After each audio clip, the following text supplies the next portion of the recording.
Jesus have mercy. You got to start that over. Action!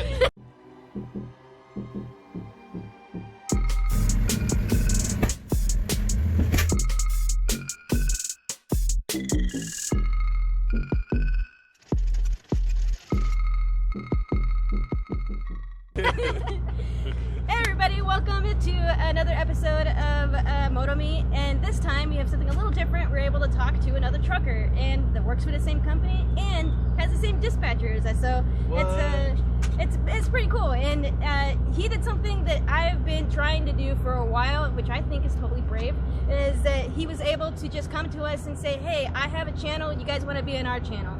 And I've been wanting to do that with other truckers, but I've been like, oh man, nobody's gonna want to do that or whatever. But obviously it proved me wrong today. No choice. So again, we're gonna be talking about some cool stuff, about maybe some personal development about what he does on his truck, what he, sort of thinks he's changed or is working on himself or wants to do. So first, I want to talk about his channel, Do It All Trucker. So please subscribe to that. Check him out. It's interesting. So you totally check it out. We knew we actually just met like maybe 15 minutes ago. All we did was swap trailers, and I was like, hey, let me go see if they do YouTube, because I do YouTube, and it would be nice to do a quick video with them. So I'm still in their page, by the way. Now I'm just messing with you. So the fact that he did that made me so happy, and I was like, yes, I would want to do that. It wasn't planned, so this is all off the cuff. We did what's called a repower, and it's pretty much when there's a load that there's a problem with, or it's not going to make it, the driver has less hours, you swap with other people, and they have the hours, etc., so that they can finish the load, save the load, right? Right, because the load still got to be there. Sorry for the truck driver, I say, but that's why they have trailers, so you back your truck up to it, and you got the hour, you take it and go. Yep, exactly. Anyway, it's part of the job, right? We're in the middle of a 34, so we were like, well, why don't we just take a break here in Glendale, Arizona? We used to live here, so it was kind of cool to come back and hang out in the house. We don't get to come through here too often. Right. So it was kind of nice to be able to stop. So Gates has a couple questions that she wanted to talk about with health and fitness, right? Yeah, well, just in general, I mean, I think you introduced it well. Obviously, our channel, we do personal development, and Lenore and I have been out on the road for about 5 months now, and I know that we're still trying to sort of adapt and overcome a healthy lifestyle over the road, still trying to test things and figure out what works for us, and I'm interested to know what works for other people. There's a fly around me. And I just wanted to ask you, I guess, what you found challenging maybe over the road, or what I know that you had just told me, which I think is fascinating, that you were homeless before you started. Yes. Which is already huge personal growth. And maybe you can talk to us a little bit about that. And I try not to keep y'all too long. I mean, quick story. I was married in 2012. We moved to Houston, Texas. Long story short, she decided to go her separate way, and she kicked me out the house because everything was in her name. And I met a nice couple down the street. They allowed me to stay on their sofa, and technically I was homeless. I stayed on the bus stop for 1 or 2 nights, and I had to make a decision what I wanted to do in my life. I could have went back home, but I don't know for you guys, but if you go back to your family, it's like putting yourself back, starting all over again, and that's not something I wanted to do. So I decided to rough it out and see by pushing forward, and I had a good license, so I was like, you know what, let me look into trucking, and thank God that I can drive, and I decided to go get my CDL, and they gave me a school to go to, which was FFE, Frozen Food Express, and they gave me a place to stay. I had my own room, so I didn't have to share a room, and I was really excited about that. And it took me 2 weeks to get my CDL. It took me 4 or 5 times to pass the actual test, and after that, I mean, that was happened since 2013. I still look back at that though, because that's what keep me motivated to drive trucks. And now you're a trainer yourself. Right. So like, you've come so far. Yeah, and I thank God for that. I mean, it actually helps me and makes me push harder. Yeah. You know, and I also can use that as part of my training method as well. You know, to kind of help and motivate them. And I love driving trucks, so it actually helped out a whole lot. Yeah, I love that. What do you say at the end of your channel when you close up your video? It's see, I have my own logo as well, and I go by Stone Official, and it's a definition that I created with my definition. It's called, and it's also strive for success, aim towards your goal, knowing that your work is stone solid when it's all said and done. Nice. So, yeah. When you said that, I was like, yeah, that's cool. Yeah, and it's like it's more of a motivation for me, and I look in the mirror sometimes when I say it because, you know, at that time in my life I was really, I wasn't where I wanted to be, but I know I always wanted to do something with my life, and so it's like every day I was just singing gospel songs in my ears, and I had my headphones. And yes, I did have a cell phone, so I wouldn't technically say I was totally homeless, but I didn't have a house, so I guess you could say that I was homeless. Sure. But I mean, I had a phone to call people to get checked on, and so I mean that would make me listen to gospel songs, and I take words off of each song and I just put it together, and that's how I came up with that slogan. I love it. And everything they're saying right now is everything that we're about, and it's I mean how you're saying it. You may not even have known that these were steps to personal development and to get yourself out of it, but you just went after it. Right. A piece of me thinks that moving through hard times and whatnot, there's an instinct to it, to how to get out of it, right. and you just took it, and I absolutely love it. Right. Not everybody just goes for those challenges to overcome those challenges, and it's remembering those things too that I think allows us to remember. You can look back and say, oh, I overcome this, I can do this other thing, right? And whether that's in some other area of development in health and wellness or you also say like when you weren't like totally homeless, it wasn't, let's say, the rock bottom that people would think, right? But everybody's rock bottom is different, you know.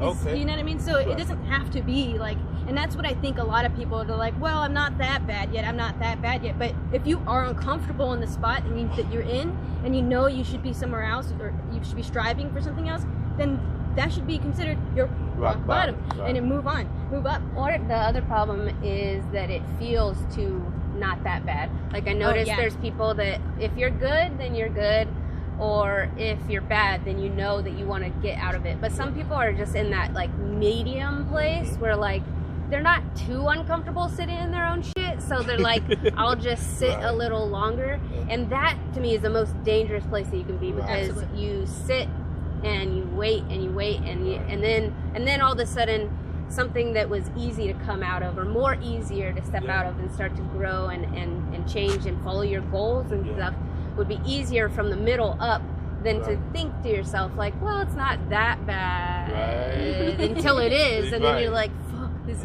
is hard. It's harder for yourself.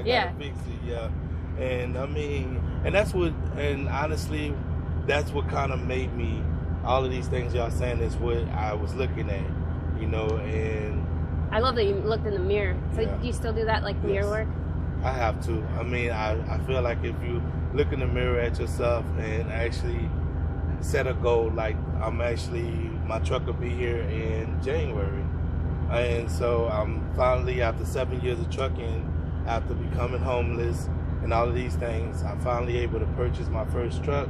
And I'm going through prime, and a lot of people are saying, oh, you still paying a lease? But technically it's not a lease. Yeah, because I put a down payment down. Yeah. I put $14,000 down. Well, actually 13, because I've been with Prime for a year, and so they take $1,000 off every year. So, and now I heard y'all mention that y'all was thinking about starting a small fleet. Yeah. So, and it all depends on how long you've been with Prime. You got to been to lease a truck for 3 months, then you can purchase your own truck. So, and that's the catch. And I think it's amazing because you get that opportunity after the 3rd year. See, like we are in our trucks now, like y'all in the International, I'm in a Freightliner. After the 3 years or 2 years or however long that lease is, you don't get to buy the truck unless you put a down payment on that truck. Yeah, that's now 3 years old. That's 3 years old. So why not just go ahead and put the money up front, get you a brand new truck, run it for 3 years, and then after the 3 years, it's your truck. Yeah. You pay $100, and that's your truck. So I think that's much better for me, and so that's what I'm doing. And I think Prime has a wonderful program for that sort of stuff, and everybody has their, you know, their personal feelings on it, and this way is better and that way is better. And honestly, there's probably just as good a ways. We figured that out in personal development. You have to figure out what route and what version of diet and fitness and whatever works for you. And it might not be Prime's way. You might want to buy it outside and bring it in, but Prime, I think, has a perfect setup that makes it easy. You don't have to know. And talking to Gates earlier, it was kind of amazing because she mentioned, what do I do? And it's kind of hard because in truck stops they have food, they have gambling, they also have liquor. So it's always bad stuff in those truck stops. So it's kind of hard to maintain and stay focused on your healthness. Like, look at me, I'm 320 pounds. And when I first started trucking, I was actually 235. So, I mean, yeah, I gained some weight out here. And it's kind of hard to stay healthy out here. And she was mentioning that she has something, and I'm willing to try it, whatever it takes, because I've been trying to lose it. And like I said, and get away from Coke. Oh my God. I got a Coke right there right now. It's crazy. Like, I don't know what it is about them Cokes. It's just addictive. But, I mean, I'm trying to find something to actually change, and I'm looking forward to learn, and hopefully we build a great friendship here. Oh, we will. This has been cool. I just being able to talk to other truckers about this. I hope that there's other truckers who are doing this, that they're looking to better themselves in all the ways, right? And but being able to then talk and make friends with people who are doing it, that's called making up friends. Right. You know, people who are want to move up and share their personal experiences, their personal strengths and knowledge about everything that they're personally doing. I can't know everything, he can't know everything, but together we can share it all, you know, and help each other, right? You have some questions for him about other? Yeah, I do have some other questions, just generally. When you're driving, what do you listen to? What is it that you're occupying your mind? What are you filling your head with? My student laughed because he knows, and I'm not gonna lie. I normally, before I start driving, I have a playlist on YouTube, and I let it play, and I set my phone to the side because I have like what kind of content? Everybody. I love comedy. I listen to other truckers, and so like I put their playlist, I put it on watch later, and I pay $14 for the subscription, so my phone don't have to be on, so I just turn the power button, and that way the screen is not showing. Of course, you're not supposed to be watching while driving on the road. But it's a great way to listen to seminars and things like that. If you just got to turn the screen off, if you pay for the subscription, and you can just listen like an audiobook. And that's what I do. You know, it's much easier on me. I try to listen to music, but I get tired of hearing the same music over and over and over again. Oh my God, it's like, especially I used to have, satellite radio? Oh man, they play the same radio. I'm like, I think they do have a set station, like, I don't know if it's just on repeat. Every hour you hear the same song. Stuff, And now there's so many commercials on it, it's not even worth paying for it, because the whole point was to not get the commercials. Right. And now I know that y'all have a podcast. Yes. So, well, we just started to relaunch it. We've got one new episode, and you know, everything you do it when has you to can start out somewhere. here. I mean, everything starts somewhere, and being that y'all run teams, so the truck is constantly running.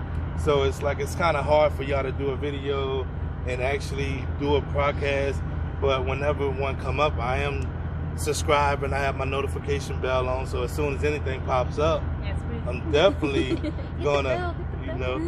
Turn that bell on, because it's good to help when you know a video comes up. And now that I actually met y'all guys, I really like y'all. It's really cool. Yeah. So what is your intention when you do listen to the things you're listening to? Is it for just entertainment, to keep yourself up? Is it to keep yourself pumped, motivated? Is it to learn something? I would say learn, also educational as well. I'm always trying to learn to figure out my next goal. I always try to set something up for the next one. Like I want to open up my own restaurant one day. Yeah, Really? You know, I love to cook, and Cool. so that's something I want to do. So I'm really trying to figure out ways to do that and still have a trucking business as well, because you can have as many trucks as you want with Yes. Prime, Yep. which I like that. You know, you can have. I know a guy that have 14 trucks with Prime, and all of them still run under Prime DOT number, of course, but it's his trucks. Yeah. And he's either paid them off or paying them off. You know, so. And that's something I want to do. I want to stick into trucking. That's my main goal. Yes, I love trucking. Oh my God, I don't think trucking's gonna ever go anywhere. Nope. You know. Yeah, no. But I mean, but That's I also. why we fell back into it too after COVID and everything. Right. It's pretty much a recession-proof job. If you're out here, you got skill, and it's damn good money for the most part. So my turn to ask the question. How is it on y'all backing into truck stops versus backing into a door to get unloaded? It's actually not too bad. We have the benefit of another person, so I mean, I can always be like, hey, this one's sorry. I can always be like, this is a little weird. This is a harder stop, or hey, I just want some extra eyes so that I can just make this happen fast. Right. And so we'll be on the phone. She'll tell me. I have my headset on. I'll back it up. Just recently, actually, we just had in Pennsylvania. What was it? I think it was Pennsylvania, but we had, Okay. you know, those truck stops that have those slanted spots? Oh yeah. And so it's like pretty much blindside backing, you know, and I hate those truck stops, but we needed to stop somewhere, and because we need showers and stuff, right? So, but anyways, and that is always a pain in the butt. I had her to help me back it up and back it in there. Yeah. And then there was another solo trucker who was from Greece. He came out and he's like, hey, I saw you just back up. Could you please help me back up? I'm new, and could you back my truck up? There's no And it spot. was a guy. It's late at It was a night. guy. Yeah. I like it was that. unusual, It was right? unusual. Yes, Because I like the guy that actually because asked for help. Yeah, And so and it's I couldn't crazy. turn it down. I was like, well, not only is this a guy asking a female for help, it just made me, and it's a hard spot and everything. So I knew I had to take some guts to be like, you know, hey, I can't, could you? And He that- tried. And that's you what I know. love about most truck drivers. I'm not gonna say all, because they have truck drivers that just don't care. They'll look up there and put their phone out. Oh, let me record. I got somebody to record. Oh my gosh. It's Yes. like, instead of saying, you know what, let me get out and help. Yeah. And it's harder for a man to ask anyone, let alone if it's another man. It's kind of hard for us to ask someone to help us back into a spot. We always got that ego, like, oh, I can do it, I can do it, I can do it. But yet, when he saw you and was nice enough to ask, and then the fact that you didn't say no, oh, we only got so much time, we gotta go take our shower, because you just mentioned that, but yet you took the time to help. That's what makes a better Yeah. driver as well, to me. I mean, we It's also what makes the community better Yeah. out here. If everybody could come together, and it's a small community despite what it looks like, and if we could all just be a little bit more friendly towards each other, and Yeah. Yeah. it would Be a help. little more patient with each other, and things like that. Yeah. Right. What else? As a trainer, what are some of the major things you're trying to instill in your trainees? To be honest, to drive like me. Oh yeah. Because I look at it like this. My mom is driving on the road. My sister is driving. My cousin. Somebody's family is on that road. So if I know I'm being careful, I want them to be careful. Because if like right now with Prime, I have 4 students that trifected with Prime. With Swift, I had maybe, I'm not going to get into all the training, different companies I train, but just say I got at least 17 people out of 7 years of driving out here still driving trucks and driving safely and checking their mirrors every few seconds and doing what they're supposed to, Nice. doing their pre-trip. But yeah, I mean, I feel like if you instill in them the way that you want to be out here, I think that will actually help and make them want to be a better driver as well. So maybe one day they can actually start training. I and think help that's another where driver. who we're trying to target too, like the newer generation that's Yeah. coming out here on the road, and So- we obviously we're using GPS and automatic trucks, and Yeah. so there's a whole new generation that's out on the road, and I think that we could all live and learn to live, a little bit more healthier lifestyle out here Right. as kind of the old timers. Thank you for paving the way, and But a lot of you know, things we'll- change. Yeah, will embrace the changes out here. You know? And that's what I kind of like. I mean, because I didn't know what an automatic was. When I started, I had a stick shift. Yeah. And when I went to a company and they said, "Oh, we don't have stick shift," I'm like, "Well, what? I'm gonna drive." They said, "Oh, we got this truck here." I got in the truck. I'm like, "How you put it into gear?" It's like phantom driving. I'm like, I'm like, and and it feels so weird back, and I'm like, and then I got used to it, and I'm like, oh snap, I like this, I like this. Yeah. It saves on your leg. Oh my God, this leg feels so much better. I'm like, it's like, yes. I mean, it's not stressful, and I tell all the new drivers, I say, man, you don't know what it's like. Until you drive a stick shift, you don't know what it's like actually being a truck driver, you know, because. So we can't. There's a new definition now. So Yeah, it you is. can't keep putting that on them. Yeah, but, I mean, in other words, what I mean by that is actually putting it in gear. Actually have to put it in reverse. Watch that clutch as you backing up, making sure that you don't let off that clutch too quick before the truck stall out on you. Yeah. Going on the incline, not letting off the acceleration too fast or the clutch too fast for it to stall out. That's what I mean. You know, so and it's a lot different. Right, it's a lot different than just putting your feet on the accelerator, especially in traffic. Yeah, so. Wait, come over here a little bit. I think I'm gonna wrap it up a little bit here, so it's not too long. But thank you so much for some of that insight. I think that you have a lot to say, and I'm interested more in what you got to say on your channel. So please subscribe to his channel. Do It All Trucker. Yes. Anyways, thanks again for sticking with us. And yeah, actually, I'm looking forward to talking to you more, and maybe you'll see more of our videos together in the future. For real, Maybe we got the same sometime. dispatch, so it won't be hard to link up. So. Yeah, that's true. All right, everybody, stay motivated And stay healthy. Bye. Peace.